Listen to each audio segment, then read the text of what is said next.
శంకర్ గారు రీసెంట్‌గా ఒక ఇంటర్వ్యూలో 'గేమ్ చేంజర్' గురించి కొన్ని ఇంట్రెస్టింగ్ కామెంట్స్ చేశారు సార్. ఇప్పుడు దానిపైన విమర్శలొస్తున్నాయి. అంటే ఈ సినిమా అవుట్‌పుట్ నాకే నచ్చలేదు అని చెప్పేసి అని ఒక స్టేట్మెంట్ ఇచ్చారు. మళ్ళీ 5 గంటల పాటు సినిమా తీశాను. చాలా అద్భుతమైన సన్నివేశాల్ని నిర్వికారంగా కట్ చేయాల్సొచ్చింది. దాదాపు 2:30 గంటల సినిమాని కట్ చేశామని చెప్పేసి అన్నాడు. సో, ఇప్పుడు దీనిపైన విమర్శలు చేస్తున్నారు. 5 గంటల సినిమా నువ్వు ఎలా తీశావు?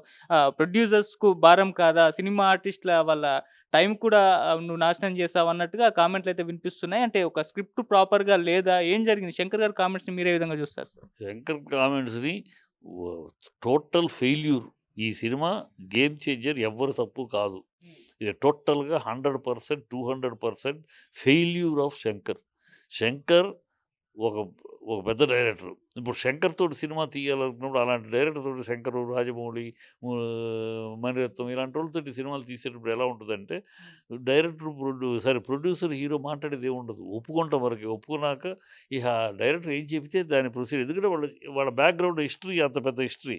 అన్ని సూపర్ సెన్సేషనల్ హిట్లు ఇచ్చారు గనక, వాళ్ళు చెప్పింది ఫాలో అవ్వటమే తప్పితే, అది కాదు, ఇది బాగాలేదు, ఇది కావాలి అని అడిగేది డిస్కషన్ ఉండదు. ఏదైనా సలహా చెప్తే వింటే వింటాడు, లేతే లేదు. అంతే తప్పితే ఇన్సిస్ట్ చేసి ఒక ప్రొడ్యూసర్ మిగతా సినిమాలో ప్రొడ్యూసర్ లేదులే ఇది కరెక్ట్ కాదు, ఇది వద్దు, ఇలాగ కావాలని అడిగే స సాహసం గాని, అడిగే ఛాన్స్ గాని ప్రొడ్యూసర్‌కి ఉండదు. అలాగే హీరో నేను ఇలా చేస్తాను, అలా చేస్తా అంటే కుదరదు. డైరెక్టర్ ఏం చెప్తే అది చేయటమే. ఆ స్టేజ్ డైరెక్టర్లు అంతే. కనుక ఎవరి తప్పు లేదు. అతనేం చేయమన్నాడో చేశాడు. అతను ఎంత ఇన్వెస్ట్ చేయమన్నాడో అంత చేశాడు. అతనేమి ఎలా చేయమంటే అలా చేశాడు. సో, ఇద్దరిది తప్పు లేదు. ఓన్లీ ఇతనిది. ఇతను ఇంత ఫూలిష్‌గా ఇవాళ మళ్ళీ చేసిన తప్పు కాకుండా ఏదో తప్పయిపోయింది. నేను ఏదో క్యాలిక్యులేషన్‌లో మిస్ అయింది. మిస్‌ఫైర్ అయింది. ఐయామ్ సారీ అని అనటం పోయి, ఇంకా ఏదో తీశాను, చించాను, పొడిచాను. అసలు 5 గంటలు నువ్వేం అప్రెంటిస్‌వా? 5 గంటల సినిమా తీసి దాంట్లోంచి పో 2 గంటలు ఎతకటానికి. నువ్వు సెలబ్రిటీ డైరెక్టర్‌వి. నీకు ఆ మాత్రం జ్ఞానం లేదా? ఎంత కావాలి? ఏ సీన్‌కి ఎంత లెంగ్త్ ఒస్తది? ఏ సీన్ ఎంత కావాలి? ఈ సినిమాకి ఎంత నిడివి కావాల్సొస్తది తెలీదా? ఏదో 2:30 గంటల సినిమాకి 3:30 గంటలు తీశాను. ఒక గంట ఎక్కువొచ్చిందంటే పర్లా. 5 గంటలు తీశావంటే 2 సినిమాలు తీశావు. 2 సినిమాలు తీసి ప్రొడ్యూసర్‌ని ముంచటానికా? ప్రొడ్యూసర్‌ని ముంచటానికా? ఆర్టిస్ట్‌లు ముంచటానికా? ఎవరిని ముంచటానికి? అంత కాలిక్యులేషన్ లేదు. అంత వెధవ, అంత అప్రెంటిస్‌వా నువ్వేమన్నా? చెప్పడానికి కూడా నాలుక తాటి పట్ట శంకర్ ఆ మాట మాట్లాడటానికి. ఒక ఇంత పెద్ద డైరెక్టర్ అయ్యుండి నేను ఎడిట్ చేసేటప్పుడు తెలీదా నీకు? ఇది ఇంపాక్ట్ ఇది ఉండాలి.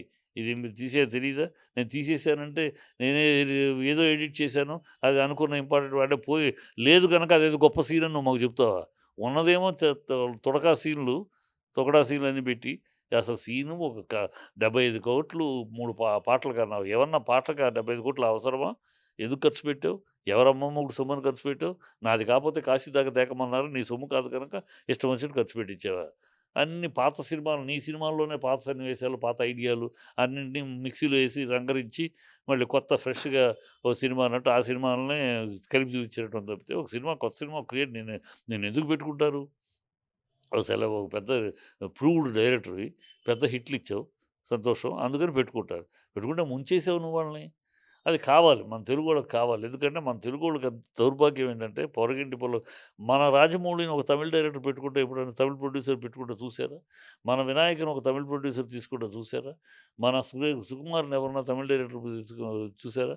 మన సూపర్ హిట్ డైరెక్టర్‌లని ఎవరైనా ఒక తమిళ్ డైరెక్టరో, మలయాళం డైరెక్టరో పెట్టుకుంటే చూసారా? మన కర్మ. వాడెక్కడో తమిళంలో ఒక సినిమా హిట్ ఇస్తాడు. తమిళ్‌లో ఒక సినిమా వాడిని ఎగదేసుకొచ్చి మన నెత్తిన పెట్టుకొని ఊరేగుతాం మనం. వాడిప్పుడు ముంచినాక మనం ఏ ఎందుకు మన తెలుగులో లేరా? తెలుగులో ఇంతమంది డైరెక్టర్లు లేరా? తెలుగులో తెలుగు వాళ్ళకి బాధ్యత ఉంటది కదా! అయ్యో! మన మన ప్రొడ్యూసరు, మన తెలుగోడు, మన సినిమా, మన హీరో రేపొద్దున మొహం చూడాల్సిన బాధ్యత ఉంటది కదా! తమిళోడికి ఎందుకుంటది? ఈ సినిమా అయినాక టాటా గుడ్ బై. నువ్వెవడో వాడెవడో. నువ్వు ఫోను చేస్తే కూడా తీయడు రేపు వాడు. అసలు అంతే కదా! హ్మ్. నువ్వెందుకు వాళ్ళ సంకనాకడానికెళ్ళాలి? మీ కర్మది. అలాంటి తప్పులు చేసినందుకు అనుభవించక తప్పదంతే. అలాగే సార్ 'గేమ్ చేంజర్‌ని' పైరసీ కూడా వెంటాడింది సార్. హెచ్‌డీ ప్రింట్ మొదటి రోజే రిలీజ్ అయిపోయింది. ఆ తర్వాత మొన్న బస్సులల్లో వాళ్ళు ఊరెళ్తున్నప్పుడు ప్లే చేశారు. మళ్ళీ కేబుల్ టీవీ ఛానల్స్‌లో కూడా దర్శనమిచ్చింది. దీనిపైన ప్రొడ్యూసర్స్ కొంతమంది ఫైర్ ఇయన్నీ అవుతున్నారు. తప్పు. ఇప్పుడు జరిగింది తప్పే. అలాంటి పైరసీ జరగడం తప్పే ఎవరు ఖండిస్తారు. కానీ దానివల్ల సినిమా ఏదో పోయిందనేది పిచ్చి కుంటి సాకులు. ఆడలేక బద్దెలుగుడన్నట్టు సినిమా ఒక trash. You made a very bad movie. చాలా తప్పుడు సినిమా తీశావు. ఆ సినిమా పోయింది. ప్రజలు చీ కొట్టారు. ఇంకా దానికేదో కుట్టి సాకులు చెప్తావేంటి? అందువల్ల పోయింది, ఇందువల్ల పోయిందని. You made a bad movie mister Shankar. You made a misfired. You made a very bad movie. You made a mistake. You are under fault.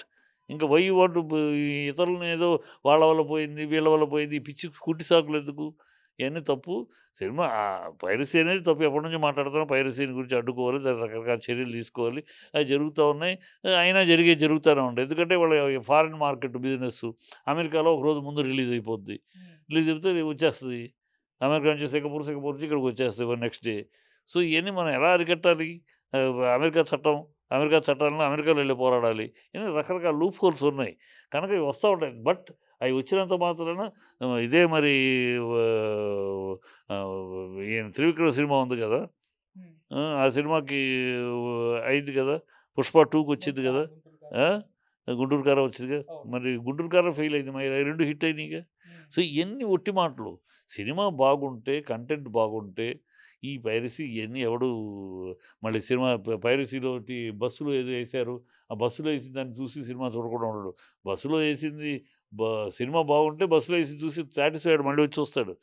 బస్సులో చేస్తేనే చూడలేకపోయాం ఇంకా థియేటర్‌కెళ్ళి చూస్తాం. అంత దౌర్భాగ్యపు సినిమా అది. సో, దాన్ని కుంటి సాకులు ఎతకడం తప్పితే యెస్, పైరసీ ఈజ్ అబ్జెక్షనబుల్. పైరసీని కంట్రోల్ చేయాలి. అది వాస్తవం. దానికి ఈ సినిమా సక్సెస్ ఫెయిల్యూర్‌కి సంబంధం లేదు. ఈ సక్సెస్ ఈ ఈ cinema failure because it is a bad movie. Simple as that అంతే. Thank you so much sir.